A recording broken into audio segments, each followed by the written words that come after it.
মানুষ যখনই কোনো পর্বতারোহণ করতে শুরু করে তখন সে বারবার পড়ে যায়, বারবার উঠে দাঁড়ায়, সামনে এগোতে চেষ্টা করে। কিন্তু যদি সে দৃঢ় নিশ্চয় করে থাকে তাহলে সে অবশেষে সেই পর্বতের শিখরে পৌঁছেই যায়। চলার পথে যদি বড় কোনো পাথর চলে আসে বা পর্বতের কোনো বড় অংশ সামনে আসে তাহলে সে তার সাথে ধাক্কা খায় না, সে পথ বদলে নেয়। কিন্তু বাধা তাকে সবসময় পেতেই হয়, আর সেই বাধা সে পায় ছোট ছোট পাথরের দ্বারা। তাদের ওপর পা পড়লে তার পা পিছলে যায় আর সে পড়ে যায়। এই ছোট ছোট পাথর হলো আমাদের জীবনের সেই ছোট ছোট সমস্যা, সেই ছোট ছোট ভুলগুলো যেগুলো আমরা অবজ্ঞা করতে থাকি। আমরা ভাবি এর দ্বারা কি বা ক্ষতি হবে, কিন্তু সেগুলোই অনেক সময় আমাদের অসফলতার কারণ হয়ে দাঁড়ায়। যত তাড়াতাড়ি সম্ভব এই ছোট ছোট পাথরগুলিকে জীবন থেকে তুলে ফেলে দিন। ভুল হওয়াটা স্বাভাবিক, কিন্তু তার মানে এই নয় যে বারবার সেই ভুলের পুনরাবৃত্তি ঘটবে।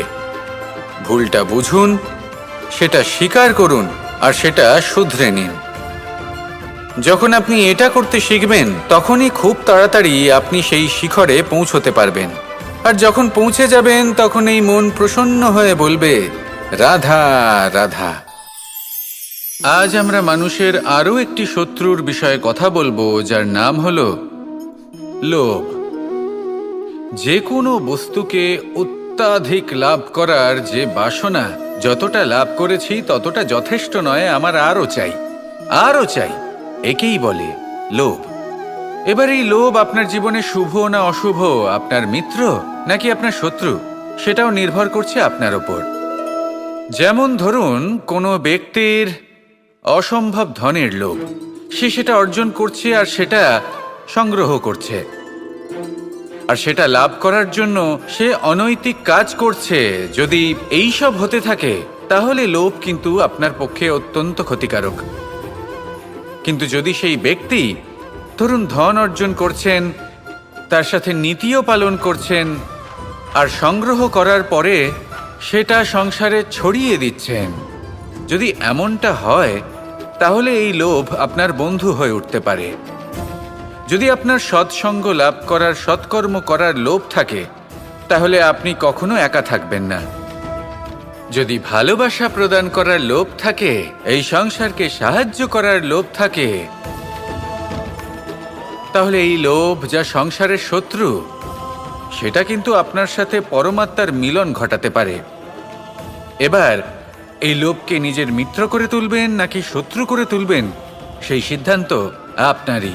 আসুন আমার সাথে ভালোবেসে বলুন, রাধা রাধা। এই সংসারে প্রত্যেকটি ব্যক্তির নিজস্ব বিশেষত্ব আছে, আর এই বিশেষত্ব কারোর কাছে শক্তির সমান, কারোর কাছে দুর্বলতা, তা সে মানুষই হোক বা পশু পাখিই হোক না কেন। যেমন মাছ নিজের সমগ্র জীবন জলের মধ্যেই যাপন করতে পারে, কিন্তু সে বনের মধ্যে ছুটতে পারবে না। সেখানে সিংহকে বনের রাজা বলা হয়, কিন্তু সে তার আধিপত্য জলে স্থাপন করতে পারবে না। যদি এই সিংহ মাছকে এই প্রতিস্পর্ধা জানায় যে তুমি বনের মধ্যে এসে আমার সম্মুখীন হও, তাহলে সেটা অনুচিত হবে। সেটা মাছের দুর্বলতা নিয়ে উপহাস করার মতোই হবে। এবার সংসার এটা দেখে যিনি দুর্বল তার পরিস্থিতি দেখেও হাসবে, আর আপনার মূর্খামি দেখেও উপহাসই করবে। সেই জন্য নিজের জীবনে সব সময় যদি নিজের তুলনা করতে হয় তাহলে সেই ব্যক্তির সাথে করুন যে বল, স্থান এবং ধন, এই তিন দিকে আপনার সমতুল্য, কারণ সেক্ষেত্রে দুজনেই উচিত শিক্ষা লাভ করবেন। যদি এমন কোনো ব্যক্তি থাকেন যিনি আপনার থেকে শক্তিশালী কিন্তু তিনি আপনাকে দুঃখ দেওয়ার চেষ্টা করছেন, তাহলে এটা জেনে রাখবেন যে মানুষ কিন্তু সেই গাছেই পাথর ছুঁড়ে মারে যার ফল অত্যন্ত সুমধুর হয়ে থাকে। আর যদি আপনি বেশি শক্তিশালী হন তাহলে অহংকার করবেন না। এটা মনে রাখবেন, অনেক বড় বড় পাথরও জলে ডুবে গিয়ে নিজের অস্তিত্ব হারিয়ে ফেলে। নিজের নিজের শক্তি সম্পর্কে সচেতন হন, সবাইকে ভালোবাসুন, সবাইকে সাহায্য করুন, আর আমার সাথে ভালোবেসে বলুন, রাধা রাধা।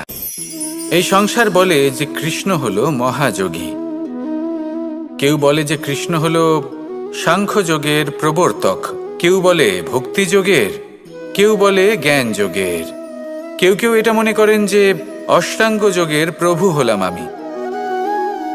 কিন্তু এই যোগ আসলে কি? যোগ বিষয়টাকে বোঝা খুব একটা কঠিন নয়, কিন্তু সেই যোগকে নিজের যাপনের অংশ করে তোলা হলো অত্যন্ত কঠিন, আর তার জন্য প্রয়োজন অভ্যাস। যোগ শব্দটার অর্থ হলো যুক্ত করা, আর এটা আমি ছোটবেলায় শিখেছিলাম।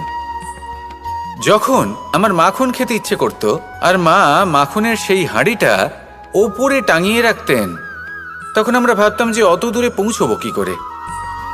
তখন আমরা যোগের বিষয়ে জানতে পারলাম, আর তখন জানতে পারলাম যে সবথেকে গুরুত্বপূর্ণ যোগ আসলে কি? সহযোগিতা, সাহায্য। আমরা সব সখারা একসাথে জড়ো হতাম, একে অপরের পিঠের ওপর উঠে দাঁড়াতাম, আর তারপর আমরা ওই মাখনের হাঁড়ির কাছে পৌঁছতে পারতাম, আর তারপর আমরা সবাই মিলে সেই মাখন ভাগ করে খেতাম। সহযোগিতা, এটা অত্যন্ত গুরুত্বপূর্ণ। পাণ্ডবরাও মহাভারতে এটাই করেছিলেন। ওনাদের সাথেও কেউ ছিল না, একে অপরকে সাহায্য করে ওনারা অনেক বীরদের একত্রিত করেছিলেন। তারপর অবশেষে মহাভারতের এই মহাযুদ্ধে ওনারা জয়লাভ করেছিলেন। রামায়ণে রাম এবং লক্ষ্মণের সাথে কেউ ছিল না। সহযোগিতার মাধ্যমে ওনারা ভাল্লুক আর বানর সেনাকে একত্রিত করেছিলেন, আর এই সংসারের সব থেকে প্রবল রাক্ষস রাবণকে বধ করেছিলেন। মনে রাখবেন, একসাথে মিলে যদি আপনারা কর্ম করতে শেখেন, তাহলে এই সংসারে এমন কিছুই নেই যেটা আপনি অর্জন করতে পারবেন না। আসুন আমার সাথে ভালোবেসে বলুন, রাধা রাধা।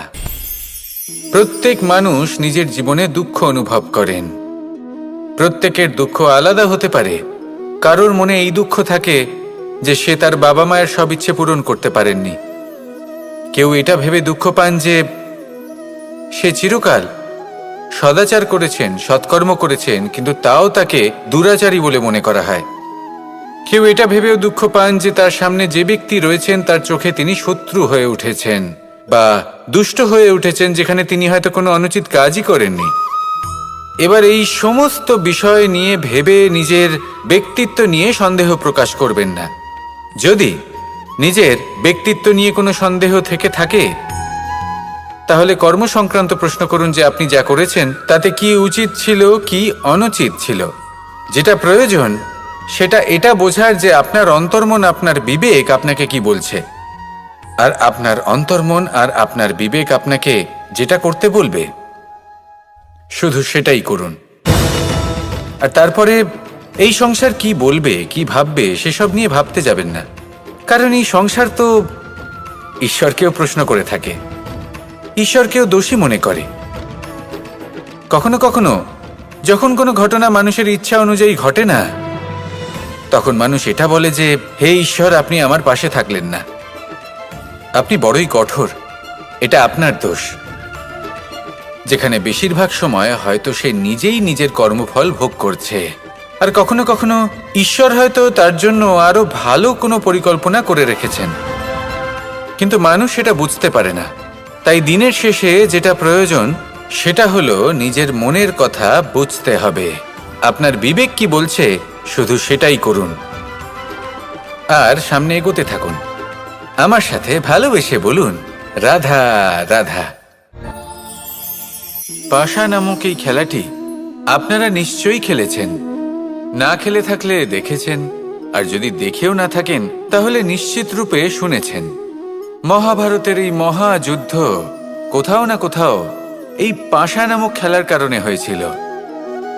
পাশার এই বিচিত্র খেলা, দান, এইসবের কারণে কেউ নিজের মাথায় রাজ মুকুট পরিধান করেছিলেন, আবার সেখানেই পরাজিত হওয়ার জন্য কাউকে বনবাসও ভোগ করতে হয়েছিল।